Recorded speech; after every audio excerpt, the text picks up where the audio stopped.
truc parce que c'est joyeux pour moi. C'est que j'ai vu le rien qui bougeait. J'ai vu le point. Ah. Le quoi? Le vide. Le rien, il est pas si vide, il est pas si rien que ça. Ça peut se manifester soit par du bruit, ou soit par la vitesse des choses qui bougent dedans. Et il n'y a pas longtemps, j'ai percé la membrane du bruit. En fait, je suis rentrée dans le bruit. C'est la membrane du silence. Ouais. Ouais. Et j'arrivais, enfin, je ne voyais pas je voyais pas les points qui bougeaient. Et là, j'ai vu. Donc voilà, j'ai envie de vous le dire. Donc c'est la première fois que tu vois Ouais, ce qui bouge. Ok. Je crois que ça mérite une explication. Oui. Oui. Ouais. Oui, ok. C'est que, à première vue, quand on écoute le silence, c'est silencieux. D'abord, il y a absence de ce dialogue intérieur. Déjà, ça fait changement. Donc, ça ne parle plus. Absence de dialogue et absence de bruit. Donc, c'est comme si ça, c'est un peu la vitrine du silence. Alors, on dit, bon, que c'est bon, on est dans le silence. Et après, c'est comme si on entre dans un magasin. Là. Tu entres par la vitrine et tu dis, bon, c'est silencieux, c'est bon. Et là, tu traverses, c'est comme une membrane. Et en tout cas, moi, c'est le mot que je peux utiliser pour en parler. Comme si, et là, tu arrives vraiment dans la boutique. Et là, tu écoutes vraiment le silence. Qu'est-ce que c'est bruyant, le silence? C'est extrêmement bruyant. Il y a des moments où c'est même très dérangeant. Il y a des bruits très, très sourds, un peu comme un grondement de la mer. Tu as des bruits parfois très aigus, des bruits stridents. Il y a plein de bruits dans le silence. Mais c'est le bruit du silence. Donc, il y a cette légende urbaine qui nous fait croire que le silence est silencieux, mais il n'en est rien. Il y a quelqu'un à qui ça parle? Vous avez déjà peut-être touché? Oui, oui, je suis contente vraiment d'entendre parce que je connais ce bruit, mais maintenant je sais ce que c'est. Et parfois le soir, avant de m'endormir, ça crie tellement fort que ça empêche de dormir. Bon, ça ne dure pas très longtemps, mais c'est un bruit très aigu. En tout cas, chez moi, le bruit très aigu, il est assez fréquent. Et tu parles de l'absence ou plutôt du moment de franchir la membrane. Moi, le mot qui me viendrait dessus, c'est comme une absorption. Est-ce que ça correspond à ça? Oui, on peut dire oui. Oui. Tu es absorbé dans le silence, est-ce que tu veux dire oui? Oui, c'est ça. Si on parle du silence, il y a tout un voyage ou des voyages à faire dans ce silence qui est plus ou moins bruyant et qui est très organique. Et qui fait que chaque plongée dans le silence est très différente d'une fois à l'autre. C'est exactement comme plonger dans l'océan. Chaque plongée est très différente. D'abord, il y a des courants chauds, froids, la mer est plus salée, plus ceci, plus cela. Donc, l'océan, c'est pas l'océan, c'est très, c'est pas du tout uniforme. Le silence, c'est vraiment quelque chose de cet ordre-là. Alors, il y a beaucoup de possibilités de voyager dans le silence. Mais quand on dit voyager, en fait, c'est ta conscience, toi, la conscience qui descend dans le silence et qui expérimente toutes sortes de choses. Puis arrive un moment où c'est tellement profond dans l'océan que la conscience n'en ramène aucun souvenir. Pourquoi ça s'appelle le silence, s'il y a du bruit? Enfin, c'est une question un peu bête, mais j'ai un problème de vocabulaire. Ouais, j'en sais rien. D'accord. Bon. Mais en fait, si je veux tenter un début de réponse, ce serait peut-être que la définition que nous avons du silence est une espèce de convention sur le fait que silence, c'est pas de bruit ou pas de mots, et que 90% des gens se contentent de ça parce qu'ils n'ont pas exploré autre chose. Donc, il y a cette convention, et puis les curieux, les chercheurs qui sont allés plus loin, on aura envie peut-être qu'il y ait un autre mot, mais on n'en a pas d'autre. Mais en fait, enfin, ce que je comprends, hein, que j'ai pas du tout expérimenté, mais c'est que c'est du rien, en fait. C'est du rien. Mais pourquoi l'appeler silence, puisque on pourrait l'appeler rien? OK.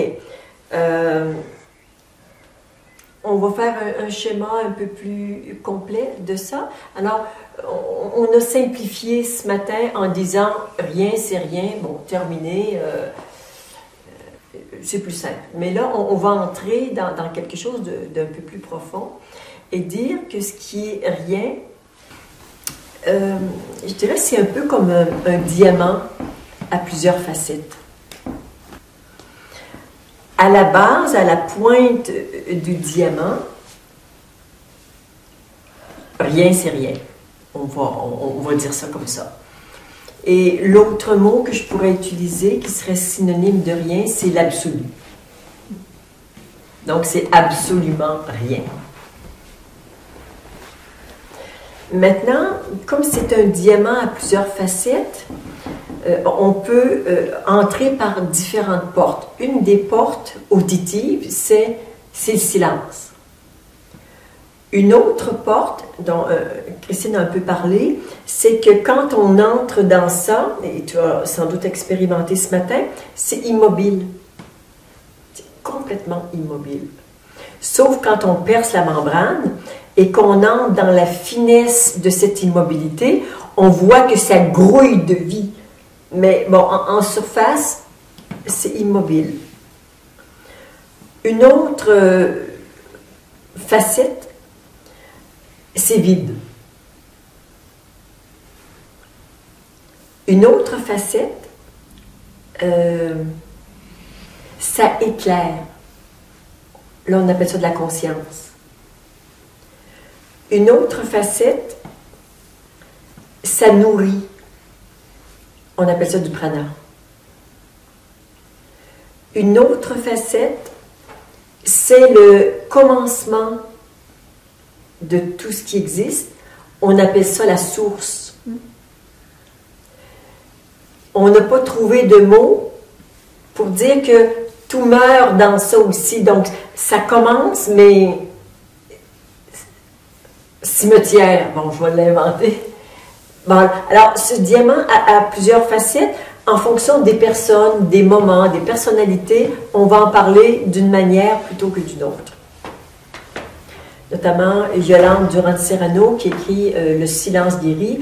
Yolande, elle, sa porte, sa voie d'accès, c'est vraiment le silence. Elle parle beaucoup de silence. Mais Ramana Maharshi parle d'immobilité, il parle de la même chose.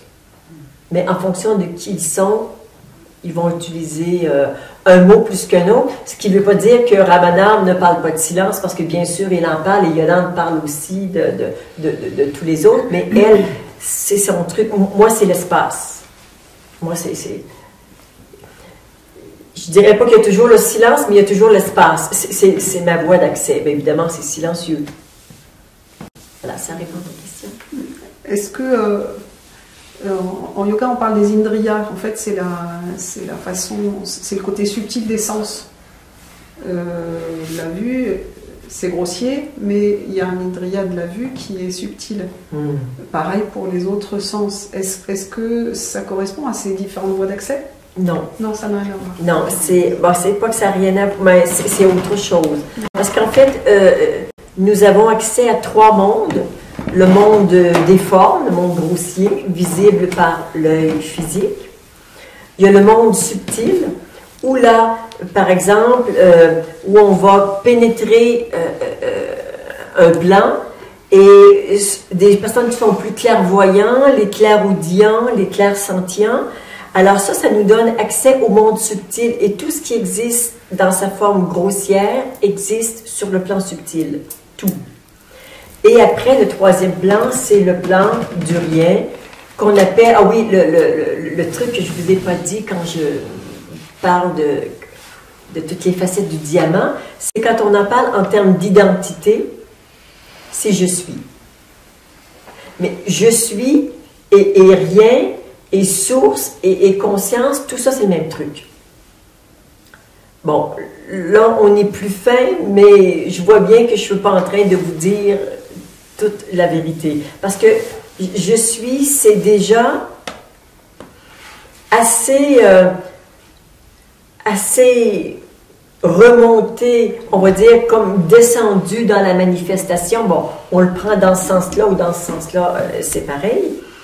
Alors, on va dire que, bon, si l'absolu, moi, j'ai tendance à le mettre plus bas. Donc, c'est comme si ça veut se manifester, ça fait un petit mouvement comme ça. Donc, de l'absolu arrive quelque chose qui serait non-être et un plus être. Ou bien, juste un autre mot, absence, présence. Ou je ne suis pas et je suis. Alors, ce qui veut dire que quand j'arrive à je suis, c'est toujours le truc absolu qui monte, qui se densifie et ici, qui se ramasse, hein, on le sent dans la verticalité, je suis. Alors, je suis, en fait, c'est je ne suis pas, qui est tout étalé, qui se rassemble, je suis. Et dans je suis ou dans présence. Présence. Absence. C'est la même chose. Il y a déjà une forme de singularité. Oui. Quand ça dit je, il y a déjà une forme. Je suis. Non, il n'y a pas encore de singularité. Le je suis, il est le même pour tout le monde. C'est le même, d'accord. C'est l'étape après, il va se singulariser. Oui. Mais, par ailleurs, on est déjà dans la dualité. Parce que pour que je suis existe, il faut que je ne suis pas existe. Pour qu'il y ait présence, il y a absence. Mais ce n'est pas l'absence mentale. Ah, t'es absent. C'est pas ça. C'est quand on est complètement dans l'ouverture, sans conscience que je suis, c'est comme si on est partout. Il n'y a pas de je suis. Et les chrétiens appellent ça le royaume des cieux, ce champ de conscience unifié, et Dieu apparaît. Il se lève. Ouais. Mais c'est comme une décision, quelque chose comme ça. C'est le verbe, c'est dès que ça parle, ça dit je, qui décrit être.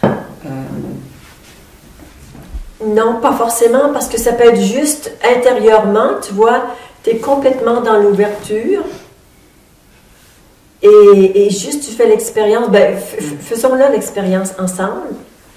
Juste, c'est comme ouverture totale, on s'occupe de rien, pouf, il n'y a rien, il n'y a jamais rien eu, il n'y aura jamais rien.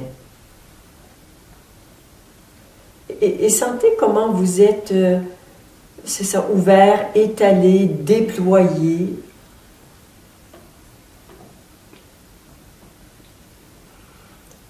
Et il n'y a pas de je suis. Maintenant, je dis je suis.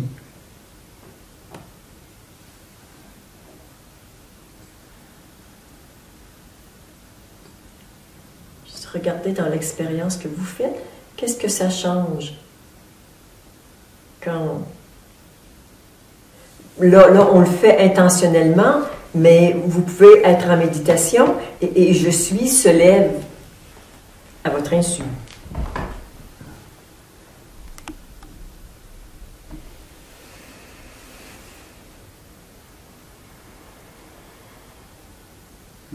Qu'est-ce que ça change comme expérience? comme une densification. Ça se ramasse. Ça se ramasse. Moi, j'avais une image de vaporisation et après oui, effectivement de densité, de ça. ruissellement. Ouais. Oui, oui, c'est beau, c'est beau. Vaporisation, c'est et ouais, ça a un chemin un peu plus précis. Comme si d'un seul coup, là où c'est toute l'immensité, ça devient c'est toute l'immensité, mais d'un point de vue. D'un point de vue de je suis. Oui. Ouais. Ça met un point de vue en fait. Ouais.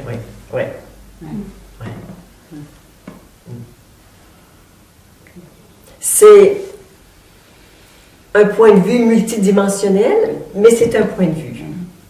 C'est comme un point qui n'aurait pas de limite. C'est ça. Et avant, avant rien. Avant, il n'y avait pas de point. Rien et tout en potentiel. Tout en potentiel, oui. Alors, ce dont Christine a parlé, quand on prend la porte du silence, on dit « Ah, c'est silencieux, c'est bien », et qu'on descend davantage dans les profondeurs du silence, c'est là qu'on voit que le silence est très bruyant. Notamment, j'ai un ami qui est musicien, qui est pianiste, concertiste.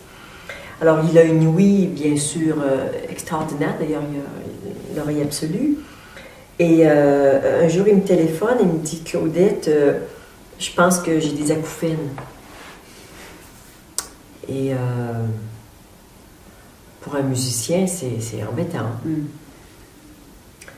Alors, je suis allée dans ses oreilles voir qu'est-ce qui se passait. Ah, c'est terrible. Symphonie. Cacophonie. Ah, mais il y a un vacarme là-dedans, mais c'est incroyable. Hein? Il n'y a pas d'acouphène du tout. Mais il y a ce que tu appelais les indras, c'est ça? Indriya. Indriya.